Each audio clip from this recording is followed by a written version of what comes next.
Kula nuwun Sobat Misteri Bagong Bilung, masih bersama saya Cikoko di acara podcast Misteri. Untuk tema malam ini saya pengen membahas hal yang mungkin panjenengan semua pernah penasaran, pernah pengen tahu, mungkin pernah searching, seperti di judul, yaitu tuyul. Kenapa sih kok gak nyolong di bank, kok gak nyuri di bank? Untuk soal bahasan dedemit tuyul lelembut, sebenarnya adalah bahasan yang sangat menarik, karena ternyata ada dulu penelitian yang dilakukan oleh antropolog, ilmuwan peneliti baik dari Belanda maupun Amerika yang datang ke Indonesia dan melakukan penelitian terhadap hal-hal tersebut. Kalau untuk tuyul sendiri, sebenarnya istilah tuyul itu baru muncul di tahun 1930-an atau 1940-an. Nah, sebelumnya disebutlah mereka itu sebagai gundul atau setan gundul, yang perawakannya, bentuknya seperti anak-anak kecil yang gundul. Dari penelitian seorang antropolog Amerika yang paling terkenal, yang sering dibahas, sering dikutip dari bukunya Abangan Santri Priai dalam Masyarakat Jawa yang ditulis oleh Clifford Geertz, yang dimana beliau mengatakan bahwa setan gundul itu sendiri tidak mengganggu atau menakut-nakuti, bahkan disenangi, disukai sama masyarakat Jawa pada waktu itu karena membawa kekayaan.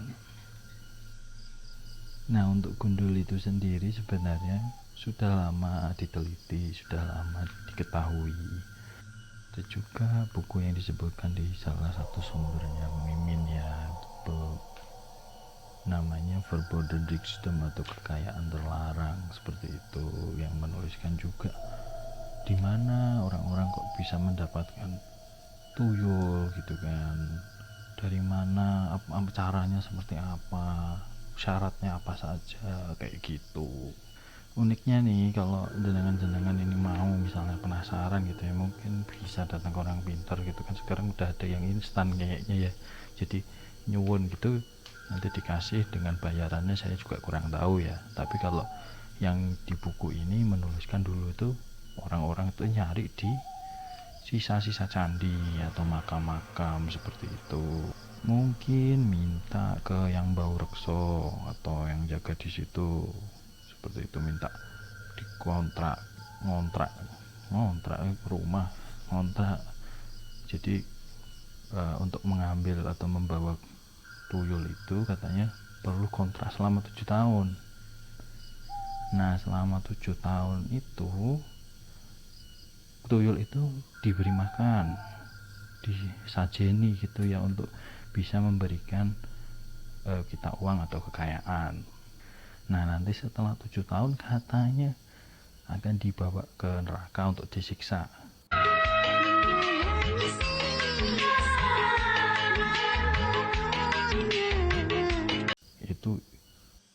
Itu mungkin akibatnya, mungkin ya. Tapi katanya juga bisa ditunda jadi 2 periode gitu kan, kayak presiden ya, tapi lebih lama, 14 tahun jadinya.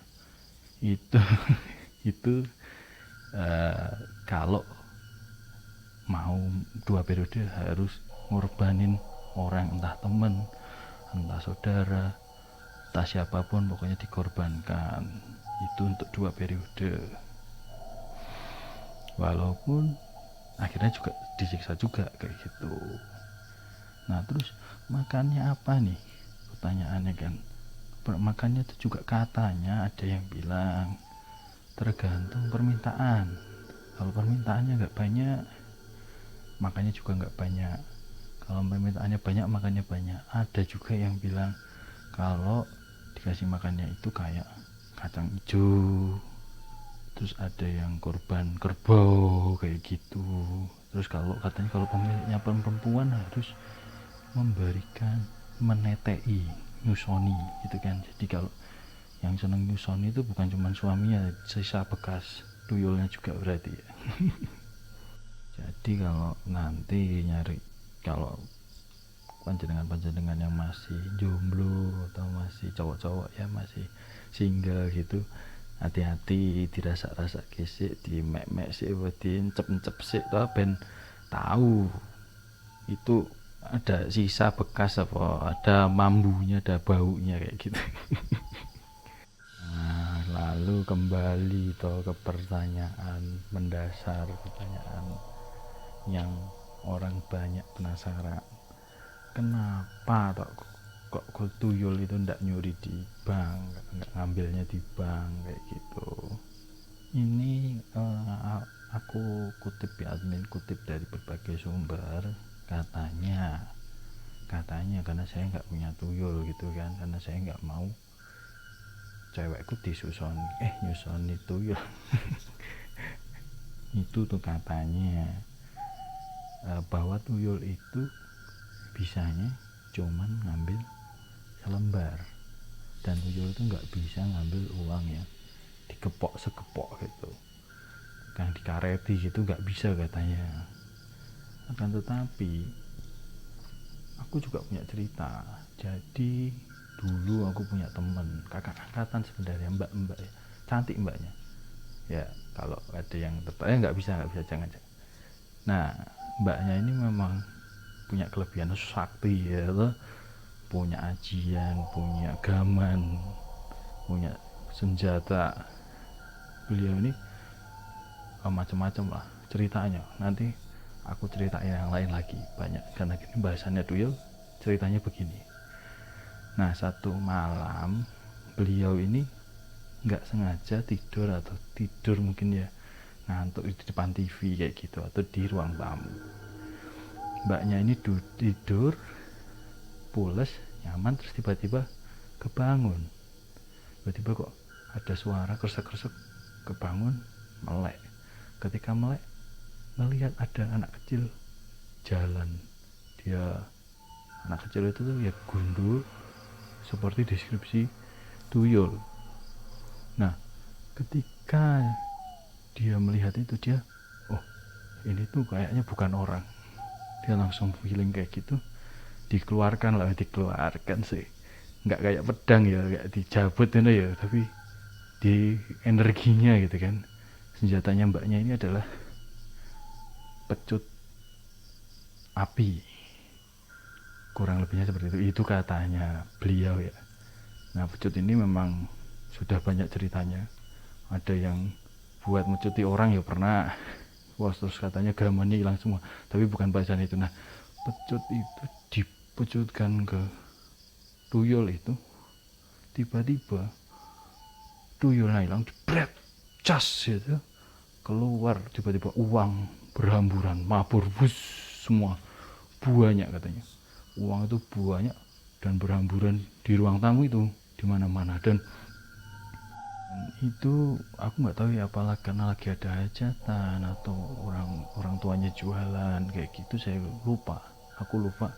Nah, itu katanya malam-malam itu aku harus sama adikku sama saudaraku harus ngambil uang di ruang tamu itu, katanya dia.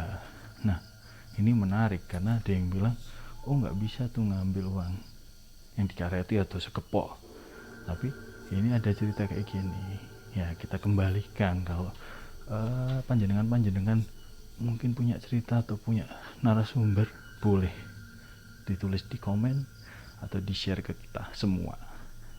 Lalu yang kedua, katanya kalau tuyul itu nggak bisa ngambil uang yang tidak jelas kepemilikannya, seperti di bank. Jadi bank itu campur aduk, semua duitnya orang, uangnya orang masuk situ. Tuyul tuh katanya nggak mau atau nggak bisa ngambil uang yang tidak jelas kepemilikannya. Itu admin juga nggak tahu apakah benar seperti itu, atau memang tuyulnya kalau masuk bank terus bingung nyasar gitu kan, ini dia kemana, ini berangkasnya melebu berangkas nggak bisa metu gitu, kita kan nggak tahu ya. Ini menarik sebenarnya. kenapa atau kok nggak bisa, nanti admin cari lagi, nanti kita share lagi. Oke. Terus yang ketiga, katanya berapa yang bisa diambil itu tergantung yang dikasih makan. Kalau dikasih makan tanda kutip 20.000 ya, ngambilnya 20.000. Kalau ngambil dikasih makan 100.000 katanya, tanda kutip ya ini ya, bukan duit yang dikasih makan tapi makanannya, itu nanti bisa ngambil 100.000. Jadi kalau di bank itu kan banyak duitnya, ngambil saem gitu. Nah korbannya apa gitu kan. Nah Min juga penasaran, misalnya jenengan itu dikorbankan itu berapa harganya.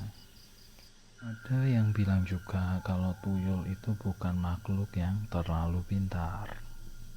Mungkin kalau disuruh ambil 1M gitu, dia mungkin bingung untuk ngitungnya, ini 1M tenan pora gitu. Mungkin kalau koper gitu udah 1M mungkin bisa. Nah ini yang sebenarnya menarik dari tuyul dan kekayaan yang bisa diraih melalui jalur tersebut, karena memang masih banyak jalur-jalur lain. Orang bilang babi ngepet kayak gitu, orang bilang pesugihan kayak gitu. Nah ini akan kita bahas di podcast selanjutnya.